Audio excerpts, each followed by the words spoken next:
محمد اعظم صاحب U P India سے سوال کرتے ہیں، السلام علیکم ورحمۃ اللہ وبرکاتہ۔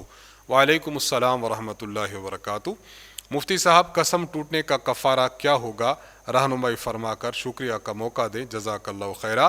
سورۃ المائدہ آیت نمبر 89، اللہ تعالیٰ نے قسم توڑنے کا کفارہ اس آیت میں بیان فرمایا ہے۔ ترتیب اس کی یہ ہے کہ اگر کسی شخص نے کوئی قسم کھائی تھی اور وہ قسم ٹوٹ گئی تو قسم توڑنے پر کفارہ یہ ہے کہ سب سے پہلے یا تو 10 مسکینوں کو 2 وقت کا کھانا کھلائے پیٹ بھر کر۔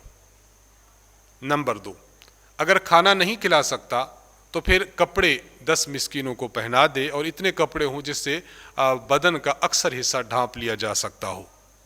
اگر یہ بھی نہ کر سکتا ہو تو ایک غلام کو آزاد کر دے۔ غلام آزاد کرنا یہ آج کے دور میں تو متصور نہیں ہے، اس لیے اس کے بعد والی صورت جو قرآن کریم نے بیان فرمائی ہے وہ یہ ہے کہ انسان 3 روزے رکھے۔ 3 روزے رکھنے سے قسم جو توڑی ہے اس کا کفارہ اس کی جانب سے ادا ہو جائے گا۔ تو قرآن کریم سورۃ المائدہ آیت نمبر 89 آپ اس کو پڑھ لیجئے تو اس کے تحت یہ بات آپ کو مل جائے گی۔